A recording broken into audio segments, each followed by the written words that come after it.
Welcome to Bite at a Time Books, where we read you your favorite classics one bite at a time. My name is Bree Carlile, and I love to read, and wanted to share my passion with listeners like you. Be sure to follow the show on your favorite podcast platforms so you get all the new episodes. Or you can follow the show on YouTube, where we have playlists for all the stories. You can find us on all the social medias at Bite at a Time Books, or on our website, biteatatimebooks.com, where you can also sign up for our newsletter for more information on what we're reading and what's coming next for the podcasts. We're part of the Bite at a Time Books Productions Network. If you'd also like to hear what inspired your favorite classic author to write their novels, and what was going on in the world at the time, check out the Bite at a Time Books Behind the Story podcast, Tuesdays, wherever you listen to podcasts. Today we'll be continuing Dracula by Bram Stoker. Chapter 17. Bite 3. 30 September. The station master was good enough to give me a line to his old companion, the station master at King's Cross, so that when I arrived there in the morning, I was able to ask him about the arrival of the boxes. He, too, put me at once in communication with the proper officials, and I saw that their tally was correct with the original invoice. The opportunities of acquiring an abnormal thirst had been here limited. A noble use of them had, however, been made, and, again, I was compelled to deal with the result in an ex post facto manner. From thence, I went on to Carter Patterson's central office, where I met with the utmost courtesy.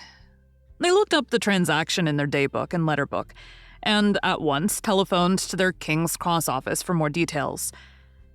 By good fortune, the men who did the teaming were waiting for work, and the official at once sent them over, sending also by one of them the way bill and all the papers connected with the delivery of the boxes at Carfax. Here again, I found the tally agreeing exactly. The carrier's men were able to supplement the paucity of the written words with a few details. These were, I shortly found, connected almost solely with the dusty nature of the job, and of the consequent thirst engendered in the operators. On my affording an opportunity, through the medium of the currency of the realm, of the allaying at a later period, this beneficial evil, one of the men remarked, "That 'ere 'ouse governor is the rummiest I ever was in. Blimey, but it ain't been touched since 100 years. There was dust that thick in the place that you might have slept on it without 'urtin' of your bones, and the place was that neglected that you might have smelled old Jerusalem in it. But the old chapel, that took the psych, that did. Me and my mate, we thought we wouldn't never get out quick enough. Lor, I wouldn't take less nor quit a moment to stay there arter dark." Having been in the house, I could well believe him. But if he knew what I know, he would, I think, have raised his terms. Of one thing I am now satisfied, that all the boxes which arrived at Whitby from Varna in the Demeter were safely deposited in the old chapel at Carfax. There should be 50 of them there, unless any have since been removed, as from Dr. Seward's diary I fear. I shall try to see the carter who took away the boxes from Carfax when Renfield attacked them. By following up this clue, we may learn a good deal. Later. Mina and I have worked all day, and we have put all the papers into order. Mina Harker's journal. 30 September. I'm so glad that I hardly know how to contain myself. It is, I suppose, the reaction from the haunting fear which I have had, that this terrible affair and the reopening of his old wound might act detrimentally on Jonathan. I saw him leave for Whitby with as brave a face as I could, but I was sick with apprehension. The effort has, however, done him good. He was never so resolute, never so strong, never so full of volcanic energy as at present. It is just as that dear good Professor Van Helsing said, he is true grit, and he improves under strain that would kill a weaker nature. He came back full of life and hope and determination. We have got everything in order for tonight. I feel myself quite wild with excitement. I suppose one ought to pity anything so hunted as is the Count. That is just it. This thing is not human, not even beast. To read Dr. Seward's account of poor Lucy's death and what followed is enough to dry up the springs of pity in one's heart. Later, Lord Godalming and Mr. Morris arrived earlier than we expected. Dr. Seward was out on business and had taken Jonathan with him, so I had to see them. It was, to me, a painful meeting, for it brought back all poor dear Lucy's hopes of only a few months ago. Of course, they had heard Lucy speak of me, and it seemed that Dr. Van Helsing, too, has been quite blowing my trumpet, as Mr. Morris expressed it. Poor fellows. Neither of them is aware that I know all about the proposals they made to Lucy. They did not quite know what to say or do, as they were ignorant of the amount of my knowledge, so they had to keep on neutral subjects.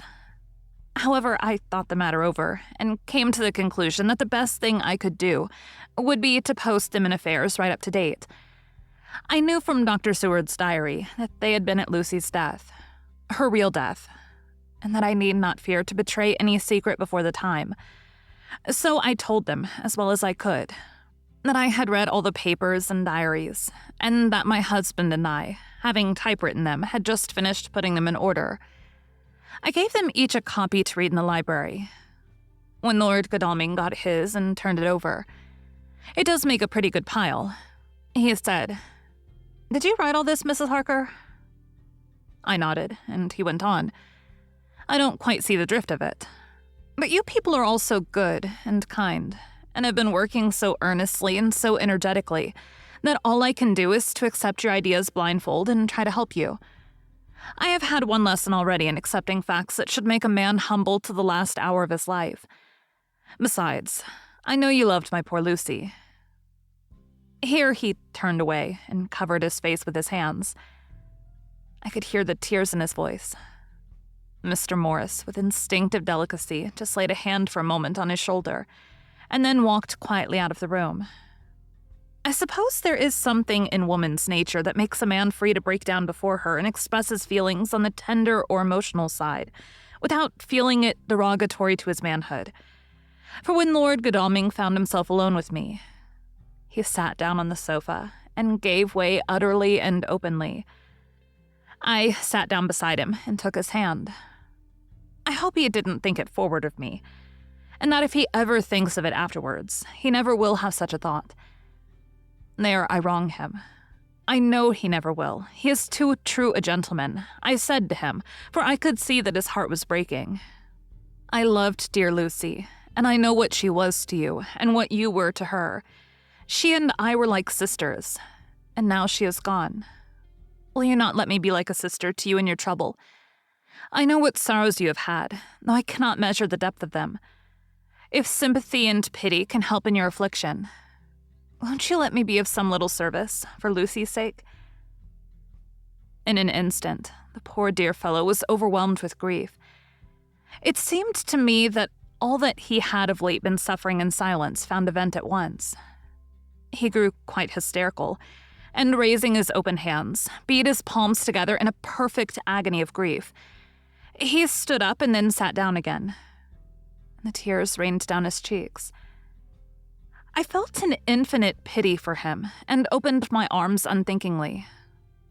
With a sob, he laid his head on my shoulder and cried like a wearied child, whilst he shook with emotion. We women have something of the mother in us that makes us rise above smaller matters when the mother spirit is invoked.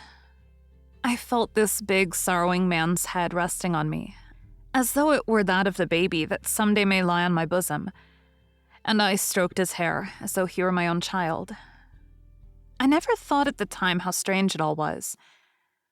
After a little bit, his sobs ceased, and he raised himself with an apology, though he made no disguise of his emotion. He told me that for days and nights past, weary days and sleepless nights, he had been unable to speak with anyone, as a man must speak in his time of sorrow. There was no woman whose sympathy could be given to him, or with whom, owing to the terrible circumstance with which his sorrow was surrounded, he could speak freely. "I know now how I suffered," he said, as he dried his eyes. "But I do not know even yet, and none other can ever know, how much your sweet sympathy has been to me today. I shall know better in time, And believe me that though I am not ungrateful now, my gratitude will grow with my understanding. You will let me be like a brother, will you not, for all our lives, for dear Lucy's sake?" "For dear Lucy's sake," I said as we clasped hands. "Aye, and for your own sake," he added. "For if a man's esteem and gratitude are ever worth the winning, you have won mine today.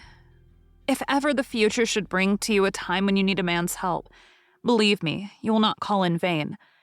God grant that no such time may ever come to you to break the sunshine of your life. But if it should ever come, promise me that you will let me know."